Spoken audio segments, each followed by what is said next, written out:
তুমি কেন কেন কান্না করছো রে উমর?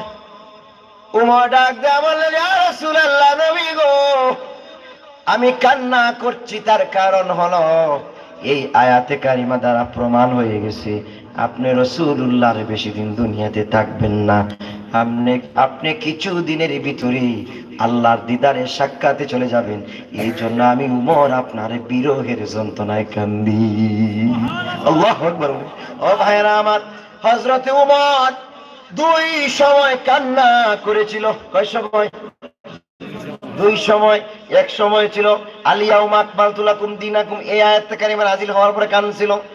একটা সময় উমর কান্না করছিল আল্লাহর হাবিব রাহমাতাল লিল আলামিনের হুজরা মুবারক, তার মানে ঘরের মধ্যে যেই বিছানায় রাসূল ঘুমাইতেন ওই হুজরা মুবারকের মধ্যে উমর প্রবেশ করে কান্দে। আল্লাহর হাবিব বলেন, উমর রে, তুমি আমার ঘরের মধ্যে প্রবেশ করি তুমি কেন কান্দো?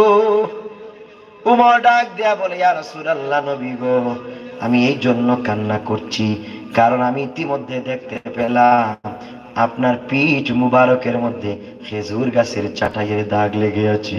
ইয়া রাসূলুল্লাহ, আপনি যেই বিছানার মধ্যে ঘুমান এই বিছানার মধ্যে লেপ নাই, তোশক নাই, কম্বল নাই। আপনি যেই বিছানার মধ্যে ঘুমান এই বিছানাটা হলো খেজুর গাছের চাটাই। আল্লাহু আকবার বলবেন না?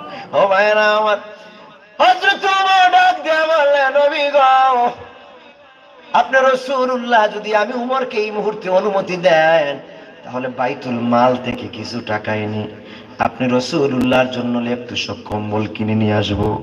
আল্লাহর হাবিব বলেন, উমর রে, আমি এই দুনিয়াতে রাজা বাচ্চার হালতে বক্স পালঙে ঘুমানোর জন্য আসি নাই রে উমর।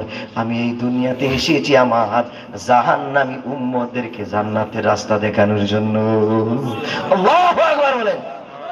ও উমর, আমি রাসূলুল্লাহ যদি আল্লাহর কাছে কোনো কিছু চাই রে, আমার জবান দিয়ে বলা লাগবে না।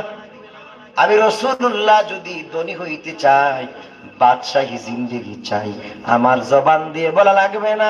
সহিহ মুসলিমের হাদিস, আল্লাহর হাবিব বলেছেন, লাউ আরাদতু আন তাসিরাল জিবালু মাইয়ান দাহরান ফিদ্দাতান লাসারা।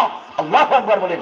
নূর নবী সাল্লাল্লাহু আলাইহি ওয়াসাল্লাম বলেন, ও উমর, আমি যদি বড় লোক হতে চাই, ধনী হইতে চাই রে, আমার জবান দিয়ে আল্লাহর কাছে বলা লাগবে না। আমার মনে যদি চায় উহুদ পাহাড় স্বর্ণ হয়ে যাও, মুদ্রা হয়ে যাও, মণিমুক্তা হয়ে যাও, ওই উহুদ পাহাড় স্বর্ণ মণিমুক্তা হয়ে আমার পিছনে পিছনে দৌড়াতে শুরু করবি। আল্লাহু আকবার বলবেন। ওমর, আমি এই দুনিয়াতে রাজা বাদশা হতে চাই না।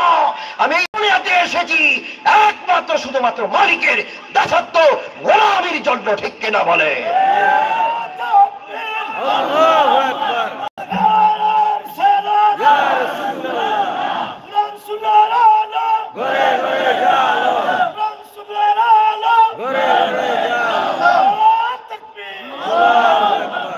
অতএব ভাইরা আমার, আল্লাহর হাবিব নূর নবী সাল্লাল্লাহু আলাইহি ওয়াসাল্লামের কেমন আদর্শ ছিল আর তোমার আমার জীবনের কেমন আদর্শ? ও ভাইরা আমার, তো হযরত ওমর বলেন, ইয়া রাসূলুল্লাহ, ইয়া হাবিবাল্লাহ, এই আয়াতে কারিমা দ্বারা প্রমাণ হয়ে গেছে আপনি রাসূলুল্লাহ এই দুনিয়াতে পৃথিবীতে বেশি দিন থাকবেন না। আপনি কিছুদিনের ভিতরে আল্লাহর দিদারে সাক্ষাতে চলে যাবেন। এই জন্য আমি উমর আপনার বিরহের যন্ত্রণায় কান্দি। আল্লাহর হাবিব বলেন, উমর, তুমি সত্যি বলেছ, আমি রাসূলুল্লাহ এই দুনিয়াতে বেশি দিন থাকবো না। আমি কিছুদিনের ভিতরে আল্লাহর দিদারে সাক্ষাতে চলে যাব রে উমর। আল্লাহু আকবার বলুন। ভাইরা আমার, এবার রাসূলুল্লাহ বললেন, ও উমর, আমি রাসূলুল্লাহ জীবনের শেষ একটা ভাষণ দিয়া দিব। তোমরা মসজিদে নববীর মধ্যে একটা মঞ্চ তৈরি করো, ওয়াজ মাহফিল আয়োজন করো। আমি রাসূলুল্লাহ মিম্বরে বসে আমার জীবনের শেষ ভাষণ দিয়া দিব। এবার হযরত ওমর মসজিদে নববীর মধ্যে ভাবে একটা ওয়াজের মঞ্চ তৈরি করলেন। আল্লাহর হাবিব মিম্বরে বসে মদিনাবাসীদেরকে ডাক দিয়ে বলেন, ও মদিনা